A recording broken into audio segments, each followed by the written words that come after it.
Okay, so Kevin, tell us what you're up to over here. You have all kinds of contraptions and plastic plates and vacuum cleaners. This is the K8. I've got a simple black plate from Cash and Carry that I've already punched holes in, and I'm going to, once I get this all hooked up, I'm going to spin the plate around and apply turtle wax and kind of wipe that down and then cut it off. What happened there? Anyway, got the stylus that'll go right in there. Got EQ here. I'm going to run my line through both channels of the stereo EQ to get the extra highs. That into my Caliphone 10 watt 8 ohm amplifier and over to the cutting head, and maybe use this high grade shop vac a little bit. Oh, and there's a rheostat in the line somewhere. All right, we're going to let you get it all set up. Okay. Kevin, what are you doing here with the I just sprayed some super protectant F21 turtle wax on the spinning disc here, and I'm kind of rubbing it around with my fingers. Would you like a paper towel? Yeah, that'd be great. I was just going to use the meatloaf shirt. I cut the mane outside there, and now kind of trimming it down, you can kind of see where it really starts to go flat. It doesn't have to be perfect, obviously. Just kind of follow the yellow brick road there. And so that's one of your finished ones right there. Yeah. That's got grooves on it. You tried any of the vinyl sheets that are just square? Yeah, you know, I got some Macrolon blanks made from Multicraft, and I didn't foresee that the center spindle on a standard record player is, what, 3/16 or 5/32 as opposed to just a straight 1/4 inch. So I had these square discs made up.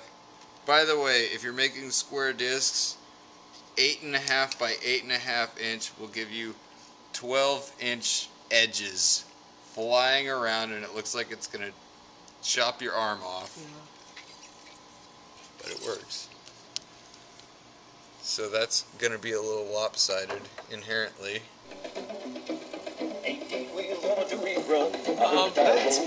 That's pretty remarkable, actually. I'm surprised. Pretty quiet groove. Yeah. How many times have you played that? 10. Hundreds? 10. 10? Oh, fairly clean as far as the groove nose goes. Yeah, we may have to put that on a turntable in the back there.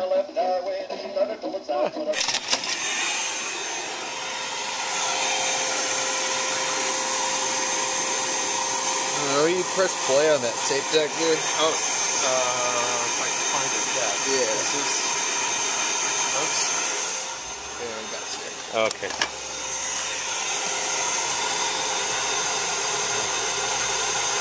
Oh, that seems to...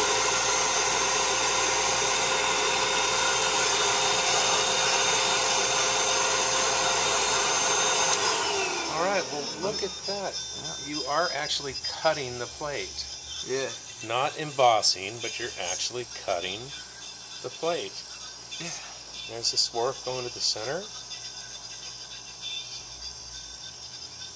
What do you think of this, Alan? Fantastic.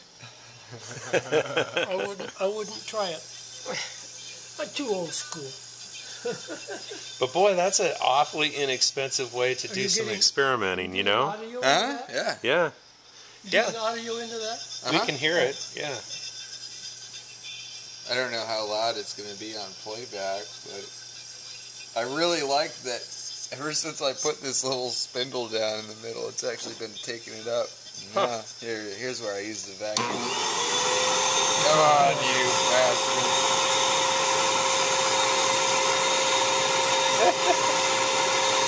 Oh, got it.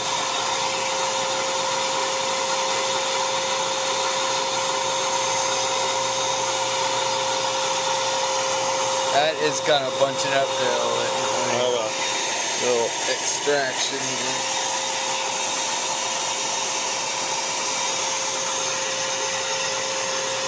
hate when that happens. Yeah.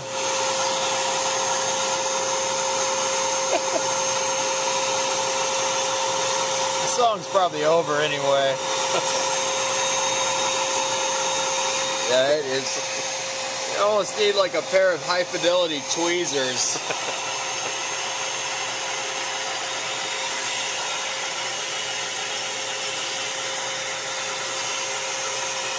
Yeah, there it goes. Copper tubing or something, bend it up and then down. Well, has he seen? Have you seen the vacuum pick up on your machine? I'll show him. Yeah. And you could do that, and it'll be there all the time. I'm gonna try to make a little locked groove here on the end. Just go like. Where you make the lock right on the end of it? Yeah. Oh, you're not trying to move it over. No, I would mess that up. That's pretty tricky. I wouldn't. Unless you got a lot of guts, whether you'd want to try it or not. I had But that wouldn't hurt on a paper record because you can't go down through into the metal. Precisely. So you don't have that problem. Well, what I was suggesting is you raise this up with this lever, clear it together, and then push the head over carefully. But you don't want to push on here. You want to push on the arm, so that you don't put weight on that if you're shaky, and then just slide it over before you lift the cutting head up. Yeah. You can do it, experiment with it. Ruin a couple of needles and about 10 blanks, and you'll have it down. Yeah. At $100 a stylus. Oh man, these days, teenagers. All right, so you're gonna do a little playback on your Playback. picnic plate.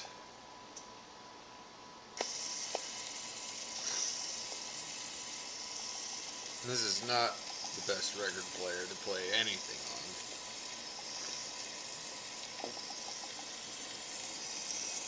The silencer before he got the tape going.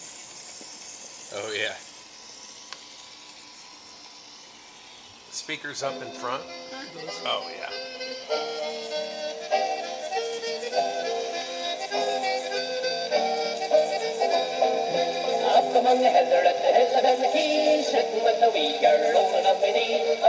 The noise level is remarkably low. I'm really surprised. Yeah. Huh. Yeah. Decent sound, too. Could use more high end though. Okay, well tell us about the plates. I got them at Cash and Carry. They're a stack of 300 or so, 300 or 500, less than 20 bucks. They look like